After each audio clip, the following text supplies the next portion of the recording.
салом шербачое ки дарси сеюма тамошо кардестен ва дар ин дарс мо қатъи шумо ҳозир гирифта телеграм-боти ки дар дарси д сохтем ҳамура дар сервер мемонем. Гуфтанем бачаҳо ки так как сервери бепул барои тестит кардан ма наёфтум сервери соз, сервери пулакида мемонем, не ки бениҳоят арзонай ҳамагӣ 300 рубл. Касе ки дар Россия зиндагӣ мекунад и бигем примерно нархи як средний обед мешавад, так что у қадар нархи қимат нест, зато боти шумо як моҳ полностью кор мекунад. Бота без сервер бачаҳо буфоратон ки доим кор кунад, просто компютератона 24 соат гирён мемонед. Итак, дар сервер мо чӣ хел медорем? Ак мо запускат мекунем бачаҳо, инами сайти timeweb.cloud медорем бачаҳо, инамиҷада медорем регистратсия мекунем. Регистратсияш максимально осонай. Ма ссилкаро дар поён мондагим, ба ссилкаи ма агар регистратсия кунем шумо дар бонус метиҳад бачаҳо. Ва итак, вақте ки регистратсия карден иҷа полни холӣ мешава экран, медорем облачные сервери ва дар иҷа мекунем добавить. боз мо қайд шумо минимальни настройкиҳоро интихоб мекунем. Ubuntu меиста, иҷа Москва меиста.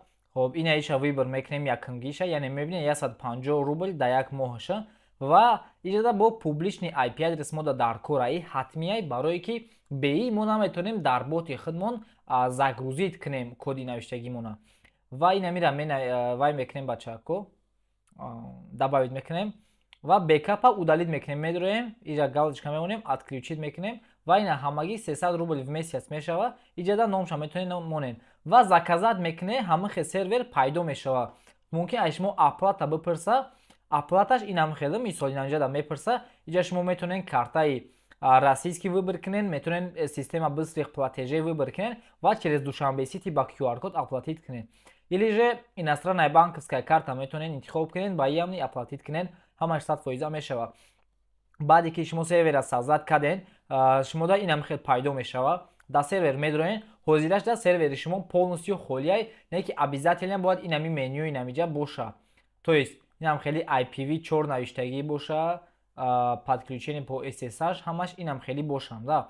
Хоб, баъде ки ира ак навиштем, ҳамаш пайдо шид, мо чӣ кор мекунем? Мо як программаро скачат мекунем бачо, FileZilla. Медорем ҳами сайташ, даунлод клиент мекунем, инамира даунлод мекунем, скачат мешавад сразу, ина даунлод ва ина скачат шид уже, ира хай сохранит кунен, всё ина скачат шидагие уже 100%, баъд ҳамура установка мекунен, установкаш бениҳоят осон мегзара бачо. Баъде ки установка карден, мо медорем FileZilla мекушоем ҳаму программаро ва дар иҷа чӣ кор мекунем? Мо через IPv4 навиштагиро копия мекунем, медорем иҷада ставит мекунем. Баъд root парол анамира мо копия мекунем, дар ҷои парол мемонем. Имя пользователяша мо root менависем, порта 22 мемонем ва быстрое соединение меҷиқем ва клапас установка мешава полностью. Баъде ки установка шид, точнее пайваст шид дар сервер, мо чӣ кор мекунем ака? Мо дар наи тарафи чап меёвем бачо рабочий стол, инам хеле мумкин боша, рабочий стол дар меҷиқем, кушода мешава ва дар рабочий стол чӣ кор мекунем? Хай этот компютер мекушоем, диски S, пользователи, номи пользователи хитон ва иҷа рабочий стол. Оба ма чизи дига дар омадам. Иҷа нева ина рабочий стол медорем. Баъд ҳаму папкае ки мондагӣ бидем номша, ина проект барои шербачо ҳамира мондагӣ ма номша. Нигоҳ кунед дар болии ҳами меҷиқам main.py ва номи файл меборя. Давайте ҳозир номи ҳамира камтарак алиш кунем, барое ки дар сервери мо уже дорем ята main. Биё номша сета m мемонем, mmm. Нам хел пускай боша. Итак, дар тарафи ростмон ина мебинем удалённый сайт root, яъне иҷа сервери мо ҳай. Мо дар болои ҳами папка якумгӣ меҷиқем дубор, кушода мешава ҳамаш. Ина папкаро удоф ма сохтагӣ бидам mainbot. ҳозир ман нишон метавам, биёра ма удалит мекунам ва айнол нишон метавам чӣ хел месозем. дар болои ҳами папка якумгӣ ҷои тақсим айку слеш правый клик мекунем ва создать каталог. Правый клик яъне ина кнопкаи мишка, ина кнопкаи левиш, ина правый. Хикаден? Ина ҳанаи кнопкаи правый меша, ҳамира правый клик меган. иш тарафе ки обычно истифода мебарем. Каталога мемонем номша бот-бот. фарқ надорад номча любой чӣ монда метонем. Баъд дар болои ҳамин мемонем, меҷиқем холия, ин поёнда мебурояд ҷош. Мо ҳамин файли бидагимона мегирем, миёрем, дар инҷа мемонем. Ва инаҳа шит. Окей, дальше мо чӣ кор мекунем? Дальше мо нами вая пуск медуроем, инҷа да менависем cmd ё ки командная строка мекушоемаш ҳамахе кушода мешава. Баъд мо так биёраи хеле мекушоем, чтоб удобни шава. Дальше чӣ кор мекунем? Ин ҳамин подключение по SSH навиштагие ку ҳамира копия мекунем, инҷа да мемонем enter. Баъд парол инҷа дидем паспорт прасиде сай, парол яъне. Баъд инҷа да root парола бо копия мекунем, дар болои ма меҷиқам. Баъд як бор ҳамин ҷои сиёҳида ма кнопкаи правый мишкара меҷиқам.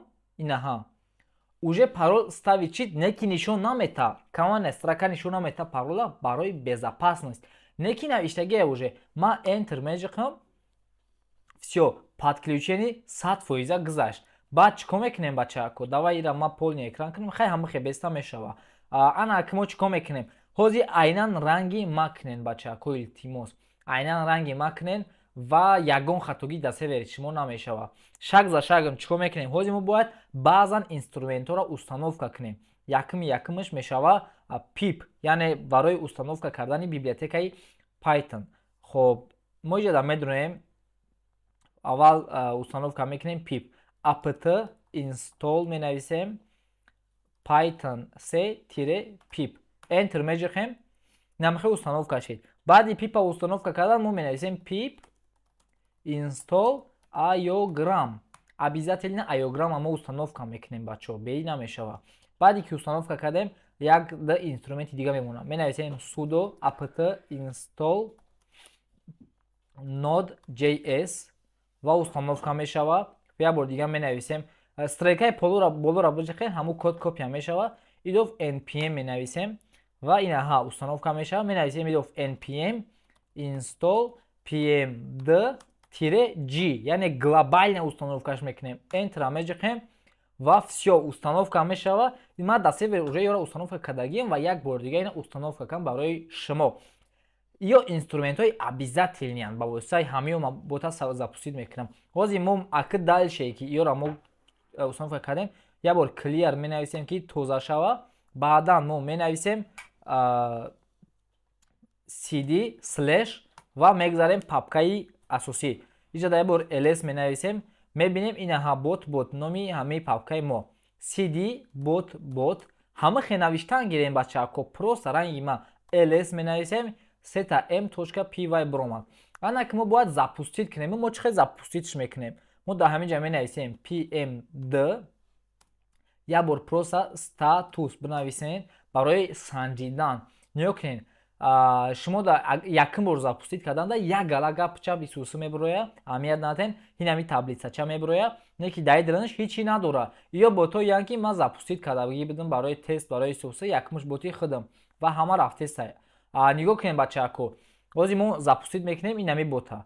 Инҷа менависем pmd start ва номи ҳамин файла, яъне seta.m.py менависем. Баъд дта тире часпидагии интерпретер менависем баробари python c. Enter меҷиқем.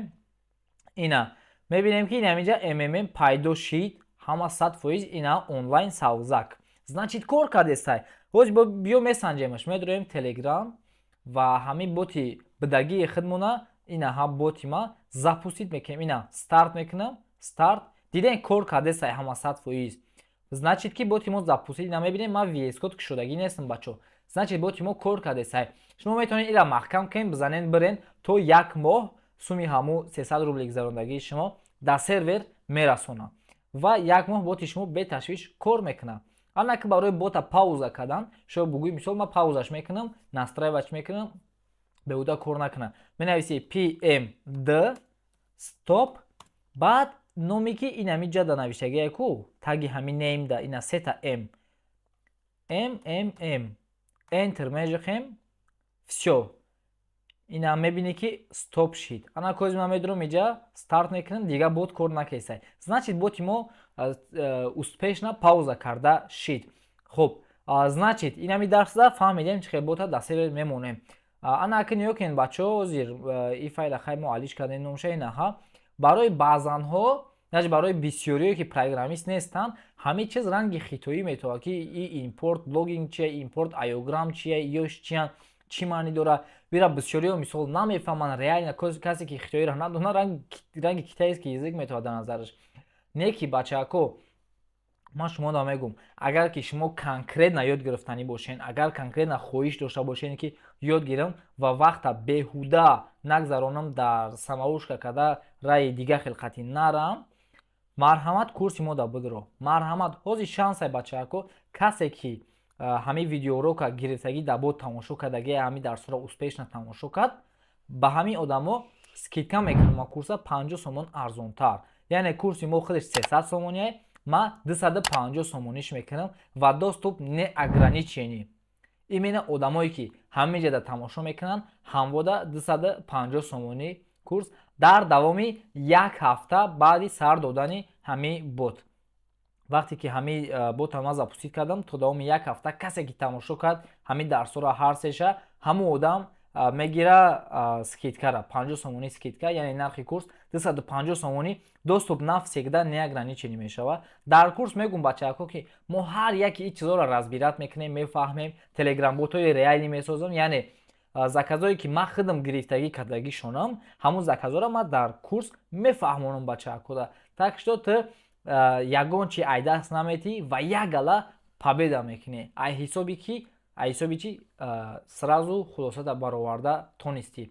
Тамом бачаҳако, ба ҳамин дарси мо тамом мешавад. Дар ҳамин вақти коротки шумо фаҳмидем чихел бота дар сервер загрузит кунен. Всё, дарси мо тамом. Дига ман ҳеҷ гап надорам бачаҳако. Ассалому алайкум ба ҳама.